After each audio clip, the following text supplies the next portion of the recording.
ഞാൻ ആൾക്കാരെ ഇറക്കിയിട്ട് പറ്റിച്ച് വഞ്ചിച്ച് ചതിച്ച് ആൾക്കാരെ കൊണ്ട് പിച്ചക്കാരനാക്കുന്ന ദൈവമല്ല. Praise the Lord. നീ നോക്ക്, വെളിയിലിറങ്ങി നക്ഷത്രങ്ങളെ പോലെ നിനക്ക് സന്തതിയെ തരും. അബ്രഹാമിനെ കുറിച്ച് പറഞ്ഞ അബീമേലെക്കും ഫറവോനും അടക്കമുള്ളവർക്ക് ഒരു ഭാരമായി മാറി. കാരണം അത്രയും സമ്പന്നത കൊണ്ട് അബ്രഹാം നിറഞ്ഞു. നിന്റെ യഥാർത്ഥമായി നീ പ്രാർത്ഥിക്കുന്നവനാണോ, നീ ആരാധിക്കുന്നവനാണോ, നീ ദൈവമുള്ളവനാണോ, നീ ആത്മീകനാണോ, എങ്ങനെ അറിയാം?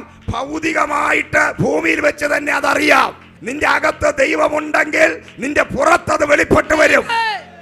നീ തൊടുന്നതൊക്കെ അനുഗ്രഹിക്കപ്പെടും.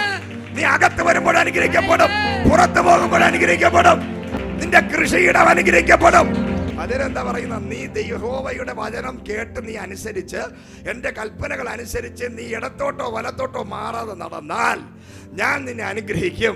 എങ്ങനെ അനുഗ്രഹിക്കും? നീ അകത്ത് കയറിയ അനുഗ്രഹം. നീ എൻ്റെ കൽപ്പനകൾ അനുസരിച്ച് ഇടത്തോട്ടും വലത്തോട്ടും മാറാതെ ജീവിച്ചാൽ, നീ ഒരു വീട്ടിനകത്ത് കയറിയാലും, നീ സഭയ്ക്കകത്ത് കയറിയാലും, നീ എവിടെ കയറിയാലും, നീ ആ സഭയ്ക്കും വീട്ടുകാർക്കും നാട്ടുകാർക്കും ബ്ലെസ്സിംഗ് ആയിരിക്കും.